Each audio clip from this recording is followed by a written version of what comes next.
नमस्कार दोस्तों, स्वागत है आपका हमारे चैनल में। मैं आपके साथ आशा मेहता।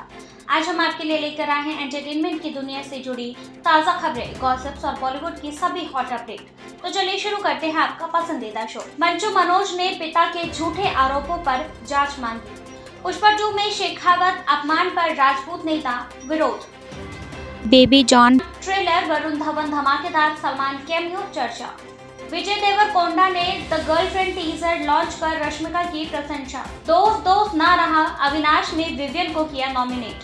पहली खबर है, अभिनेता मंजू मनोज ने अपने पिता मोहन बाबू द्वारा लगाए गए दुर्भावनापूर्ण और झूठे आरोपों का खंडन करते हुए इसे उनकी आवाज दबाने का प्रयास बताया है।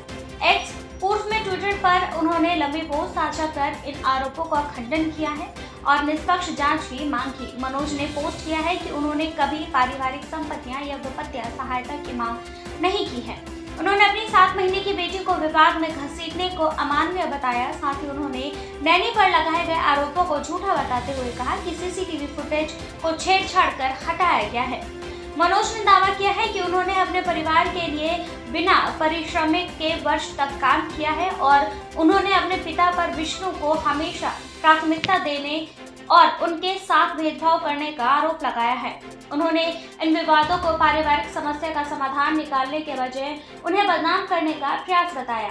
मनोज ने मामले में पारदर्शी जांच और परिवार की एकता की अपील की है। उनके अनुसार ये आरोप उनके सार्वजनिक रूप से विष्णु और उनके सहयोगियों के लिए खिलाफ बोलने का परिणाम है। अगली खबर है, राजपूत नेता राज शेखावत ने फिल्म पुष्पा 2 में शेखावत की नकारात्मक भूमिका को लेकर नाराजगी जताई है। आरोप लगाते हुए कहा है कि फिल्म ने क्षेत्रीय समुदाय का अपमान किया है। उन्होंने निर्माताओं को चेतावनी दी कि शेखावत शब्द को फिल्म से हटाया जाए, अन्यथा करनी सेना कार्रवाई करेगी। एक्स पर पोस्ट और वीडियो में शेखावत ने आरोप लगाया कि फिल्म बार बार क्षत्रियों का अपमान कर रही है और इसे अभिव्यक्ति की स्वतंत्रता के नाम पर सही ठहराया जा रहा है। फिल्म में फहद फासिल आईपीएस अधिकारी भंवर सिंह शेखावत का किरदार निभा रहे हैं। राज शेखावत ने इसे समुदाय के लिए अपमानजनक बताया और कहा कि करनी सेना निर्माताओं के खिलाफ सख्त कदम उठाएगी।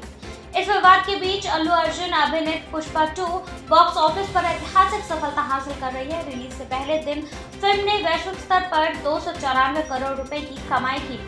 हिंदी भाषा में शाहरुख खान की जवान और आरआरआर के पहले दिन का रिकॉर्ड तोड़ दिया है। सुकुमार द्वारा निर्देशित इस फिल्म में अल्लू अर्जुन, रश्मिका मंदाना और फहद फासिल ने अपनी भूमिकाओं को दोहराया है।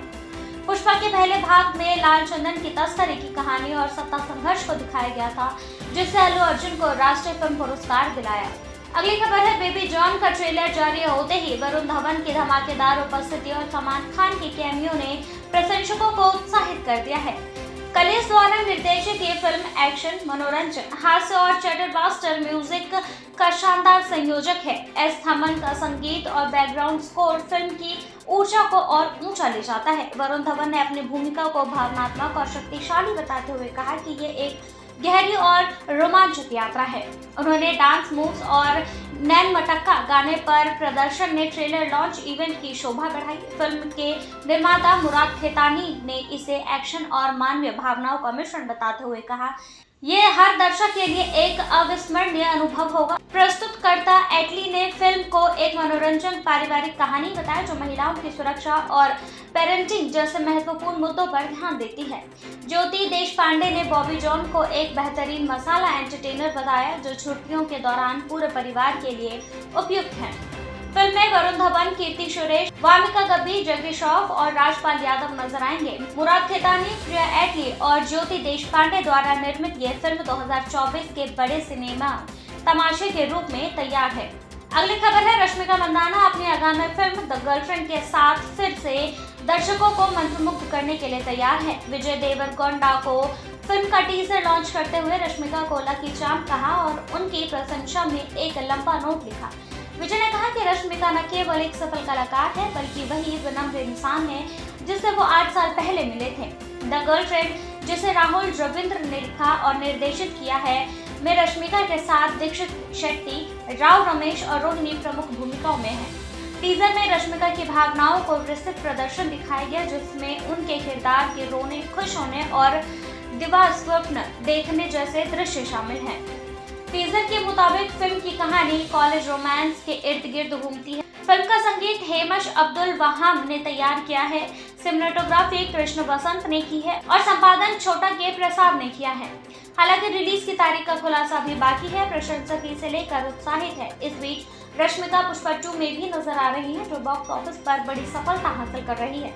विजय ने रश्मिका और निर्देशक राहुल को इस प्रोजेक्ट के लिए शुभकामनाएं दी हैं। अगली खबर है बिग बॉस 18 के 9 दिसंबर के एपिसोड में प्रतियोगियों के बीच नॉमिनेशन प्रक्रिया और बातचीत के दौरान कई दिलचस्प पल देखने को मिले हैं। अविनाश मिश्रा ने इस एपिसोड में अपने विचार और नाराजगी खुलकर जाहिर की।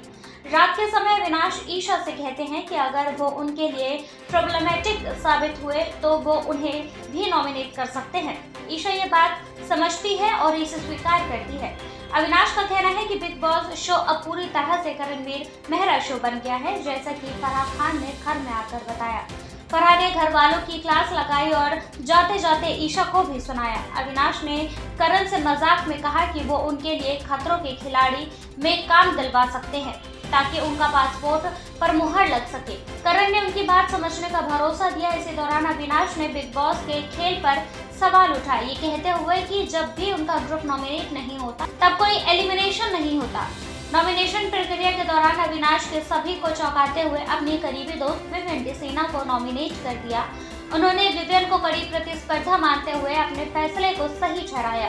ये देखकर घर वाले हैरान रह गए और विवियन का चेहरा भी उतरा हुआ नजर आया।